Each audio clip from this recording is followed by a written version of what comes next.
Asian কাপের বাছাই পর্বের ম্যাচে ভারতের বিপক্ষে হাভিয়ার কাবরেরা যে প্লেইং 11 খেলিয়েছিলেন, সেখান থেকে ভুটানের বিপক্ষে ফিফা ফ্রেন্ডলি ম্যাচে তিনি চেঞ্জ এনেছিলেন স্টার্টিং লাইন আপে 5টা।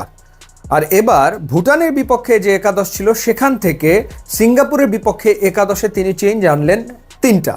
সেই 3টা চেঞ্জ কি? একটা হচ্ছে যে তিনি রাইট ব্যাক তাজউদ্দিনকে এদিন খেলালেন না। এরপর তিনি ডিফেন্সিভ মিডফিল্ডার সোহেল রানা, যিনি ভুটানের বিপক্ষে গোল করেছিলেন, তাকে খেলালেন না। এবং জামাল ভুঁইয়া, যিনি ক্যাপ্টেন, যিনি ভারত ম্যাচের আগে সংবাদ সম্মেলনে এসেছিলেন, পরের দিন তিনি ম্যাচে নেই। ঠিক একই ঘটনা আবারও তিনি ঘটালেন জামালের সাথে, অর্থাৎ জামাল ভুঁইয়া 10 মিনিটও খেলার সুযোগ পেলেন না, যেটা তিনি প্রেস কনফারেন্সে বলেছিলেন যে অন্তত 10 মিনিট তিনি খেলতে চান। এবং ভুটানের বিপক্ষে জামাল ভুঁইয়ার পারফরমেন্স তো খুব একটা খারাপ ছিল না, সেই জামাল ভুঁইয়াকেও হাভিয়ার কাবরেরা প্লেইং 11-এ রাখলেন না। এখন জামালেরটা কিছুটা অনুমান করা যাচ্ছিল, কারণ সমিত সোম আসলে যেহেতু ঢুকবেন, সুতরাং জামাল হয়তো থাকবে না। কিন্তু কি কারণে আসলে তাজউদ্দিন রাইট ব্যাক হিসেবে থাকলেন না, সেখানে আসলে শাকিল তপুকে খেলানো হলো। এবং যেটা আমরা দেখলাম যে আসলে প্রচণ্ড রকম প্রেসিং ফুটবল শুরু থেকে বাংলাদেশ খেলার চেষ্টা করছে। রাইট ব্যাক এবং লেফট ব্যাক তারা উপরে উঠে যাচ্ছে খুব দ্রুত। সো তারা উইং ব্যাক হিসেবে খেলছে এবং এভাবে করে প্রেসিং ফুটবল খেলার চেষ্টা করছে, যেই ফুটবল আসলে খেলে বাংলাদেশ টিম অভ্যস্ত না। এই ফুটবল খেলে বাংলাদেশ টিম আসলে ওরকম অভ্যস্ত না, কিন্তু সেটাই আসলে বাংলাদেশ করার চেষ্টা করলো। এবং হৃদয়কে খেলানো হলো হচ্ছে সোহেল রানার জায়গাতে, এবং হৃদয়ের পারফরমেন্স আমার কাছে তো খুব আহামরি কোনো কিছু মনে হয়নি। অথচ যে গোল করলো ভুটানের বিপক্ষে সোহেল রানা, তার কনফিডেন্স লেভেল প্রিটি হাই থাকার কথা, তিনি গোল করেছেন, তাকে আসলে খেলানো হলো না। তো সামগ্রিকভাবে এই 3টা চেঞ্জ ছিল।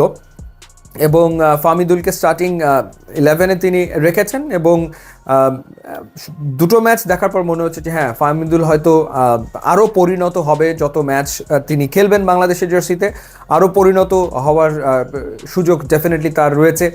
তো সেই ঘটনাটা ঘটেছে। কিছু অপরিণত মুভমেন্ট হয়তো তার ছিল, আবার কিছু মুভমেন্ট দারুণ ছিল। সমিত সোম তিনি কিন্তু চমৎকার খেলেছেন। কিন্তু একটা ব্যাপার হলো যে সমিত সোম এসছেন ক্যানাডাতে, যেখানে প্রচণ্ড রকম ঠান্ডা।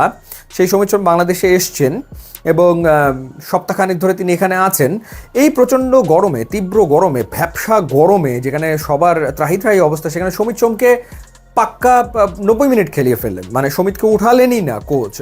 মানে সমিত তো এখন এখানে পুরোপুরি মানিয়ে নিতে পারেনি, এটা তো বাস্তবতা। মানে 7 দিন হয়েছে ঠান্ডা থেকে এখানে এসে সমিত সোমকে পুরোটা সময় তিনি খেলিয়ে ফেললেন। যাই হোক, এরপর তিনি অনেকগুলো চেঞ্জ করেছেন। এবং লক্ষণীয় চেঞ্জ যেটা ছিল সেটা হচ্ছে সত্যিকার অর্থে আলামিন যখন নেমেছে, মোরসালিন যখন নেমেছে, ফাহিমের কিছু মুভ খুব দুর্দান্ত ছিল। ফাহিম খুব স্পিডে ঢুকেছে। তো সেই জায়গাটাতে সেটা অবশ্যই দেরি হয়ে গেছে।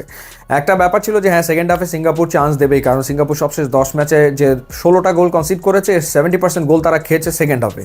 তো সেকেন্ড হাফে গিয়ে দেখা যায় যে তাদের আসলে কনসেন্ট্রেশনে কিছুটা ঘাটতি হয়, এই কারণে তো তারা গোল খায়।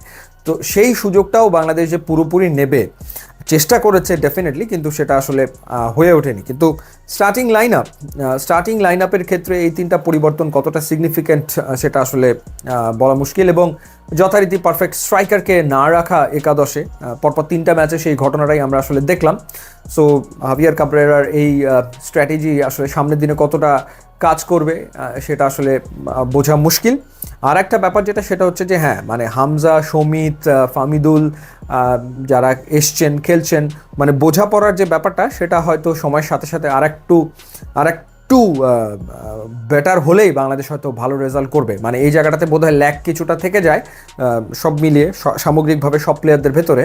সেটা কিছুটা মানে সিঙ্গাপুরের বিপক্ষে হয়তো কিছুটা আমরা দেখলাম সেই বিষয়টাই। যাই হোক, সো দেখা যাক সামনের দিনে কেমন করেন। বাট অনেকের কাছে কিন্তু হাভিয়ার কাবরেরার এই স্ট্র্যাটেজি, তার প্লেইং 11, এটা কোয়েশ্চেনেবল ছিল, কোনো সন্দেহ নেই। ইউটিউব, ইনস্টাগ্রাম লিঙ্ক দেওয়া আছে, আপনারা যোগ দিলে খুবই খুশি হবেন। Thanks for watching.